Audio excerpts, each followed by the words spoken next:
देशभरातील परीक्षांमधील गोंधळ आणि विद्यार्थ्यांच्या वाढत्या जनक्रोशापुढे अखेर केंद्र सरकारला झुकावे लागले आहे। केंद्रीय शिक्षण मंत्री धर्मेंद्र प्रधान यांनी आपल्या पदाचा राजीनामा दिला असून संपूर्ण देशभरात आणि चंद्रपुरात जल्लोषाचे वातावरण पाहायला मिळत आहे। गेल्या काही दिवसांपासून राष्ट्रीय स्तरावरील परीक्षांमधील अनागोंदी आणि पेपर लीकच्या घटनांमुळे विद्यार्थ्यांमध्ये तीव्र संताप होता। सातत्याने होणाऱ्या या गोंधळामुळे शिक्षण मंत्र्यांच्या राजीनाम्याची मागणी देशभरातून जोर धरत होती। अखेर धर्मेंद्र प्रधान यांच्या राजीनाम्याची बातमी समोर येताच चंद्रपूर शहरातील तुकुम परिसरात आनंदाचे उधाण आले। तुकुम परिसरात शेकडो विद्यार्थी आणि नागरिक उत्स्फूर्तपणे रस्त्यावर उतरले। बँडच्या तालावर थिरकत आणि फटाक्यांची जोरदार आतषबाजी करत विद्यार्थ्यांनी या निर्णयाचे भव्य स्वागत केले। परीक्षा पद्धतीत पारदर्शकता आणण्यासाठी लढणाऱ्या विद्यार्थ्यांचा हा एक मोठा विजय मानला जात आहे। विद्यार्थ्यांच्या या एकजुटीने आणि जनक्रोशाने सरकारला अखेर नमवले आहे।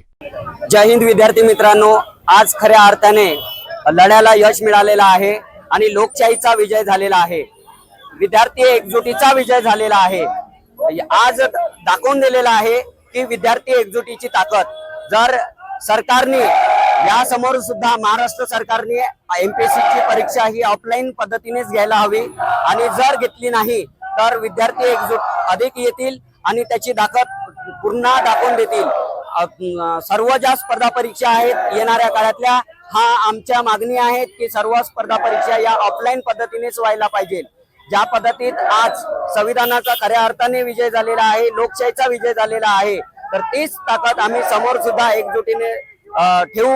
जर सरकारने जर ऑनलाईन पेपर जर घेतला तर सरकार विरोधात आम्ही आंदोलन सुद्धा करायला मागे पुढे पाहणार नाही। हे आजच्या जल्लोषानिमित्त आपण सांगू इच्छित आहोत।